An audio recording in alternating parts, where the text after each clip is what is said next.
Autism 101 for teachers. How can we serve these individuals? Autism spectrum disorder refers to a group of developmental disabilities including classic autism, pervasive developmental disorder not otherwise specified, and Asperger's syndrome that affect a person's ability to understand what they see, hear, and otherwise sense. It is a brain disorder that impacts communication, social interaction, and behavior.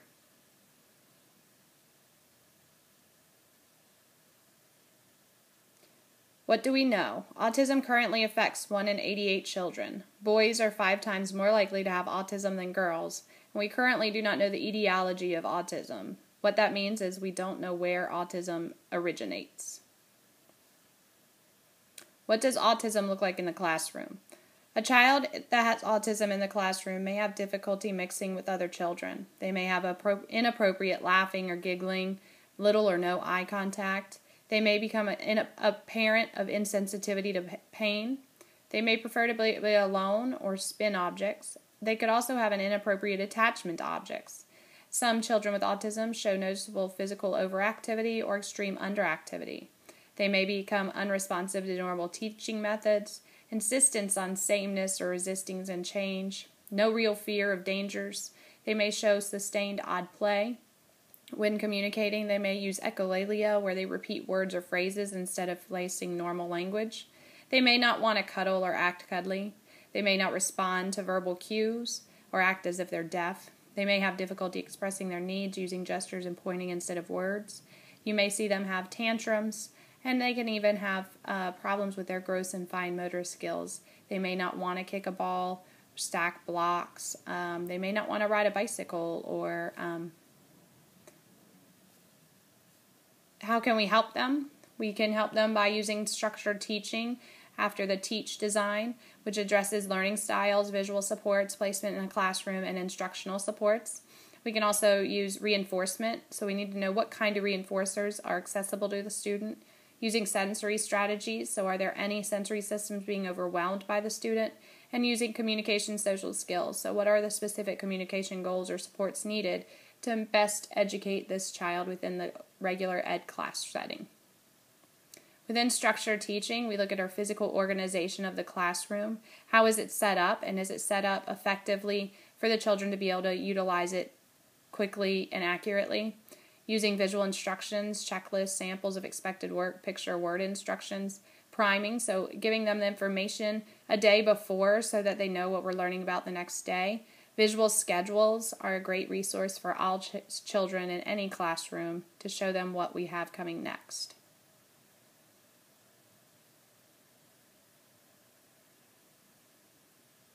Examples of structured teaching, you have a checklist. This is a great resource that can be used for a child to teach them responsibility. So at 8 o'clock they come in and unpack their book bag. After it's done, they can check it off. Then they would do their word sort. After their word sort is complete, then they can check it off and move into writing, and so on and so forth. You can also use the class schedule, so at 8:30 they know that we will be having calendar and read aloud. At 9:10 they know that we're having literacy. At 9:15 they are aware that we're going to be going to the media center. Or visual instructions, which can be used not only to show how to go to the bathroom or how to wash your hands, but also how to do your writing assignment. You can use visual instructions to show exactly how to do it, which takes away from the teacher and makes them more aware and responsible for their own work.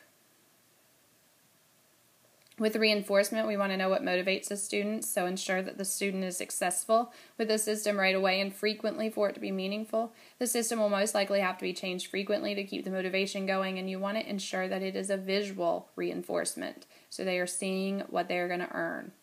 Examples of reinforcement is your token economy. So if I'm working for computer time, I would place a computer picture on the sheet, and then you earn your 5 pennies. After your 5 pennies, you get to do the computer. Behavior contracts show not only how they are doing throughout the day, but also show them exactly what is asked for them. So put my hand up, work quietly, remain seated. Also a great app that you can put on the iPad or the iPhone is I Earn That app, and you actually take a picture of what they earn, and then as they earn it, they get to put a puzzle piece in to find out what their reward is. And the reward can be changed from a daily reward to weekly rewards to even a monthly reward.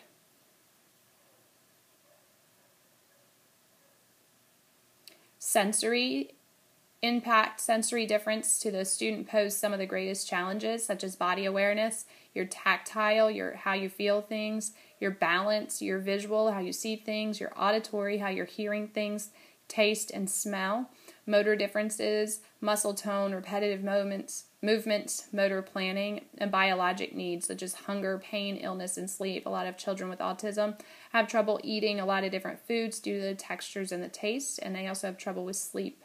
Modifying the environment for the optimum sensory levels can be critical to a student with autism, and especially knowing what's going on at home with their sensory issues affects their learning within the classroom environment as well.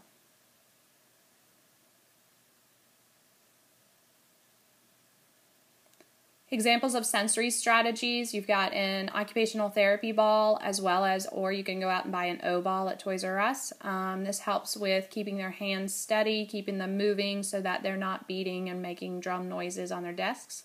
Using a quiet zone in case you have a child that is overstimulated. They have an area they can go to where they can sit quietly and calm down and get back to a normal level. Using a wiggle seat to keep their bodies moving for the overactive child, but being able to do that without distracting others. Using a rubber band is a great source. It keeps the hands moving. A great example is to just put it on the bottom of the table legs, and then they can move it and it won't fly across the room by accident.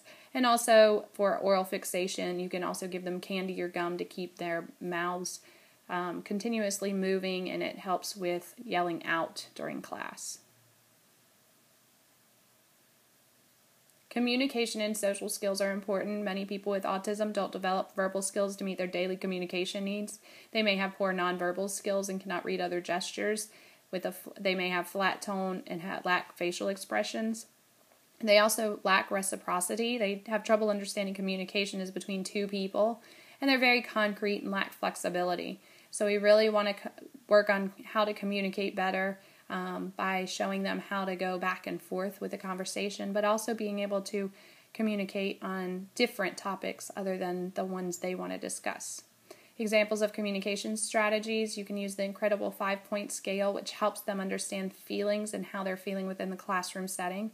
If I'm feeling a little nervous, I would be able to say that I'm a level 3 by looking at the picture and understanding that that picture means nervous, and I would be able to communicate that. Also by using It's My Turn cards during games, and also communicating back and forth is a great, easy technique you can use. Polyxo.com has some really good social stories you can utilize within your reading groups to work on specific social strategies and social communication strategies. Also, the Gray Center has some great social stories that you can use. Some website resources to look into. DoToLearn.com has free resources for you to print off, and it's built for a teacher to utilize. Teach has some great classes offered for educators to learn more about autism. Polyxo.com has the wonderful social stories for free. Autism Comparis has some great resources to parents, educators, and individuals with autism. Positively Autism has some great free resources for you as well, such as the Take Turn cards. The 5-point scale and the Gray Center both have resources available to you for a small fee that are great resources to use within the classroom and also to send home with parents.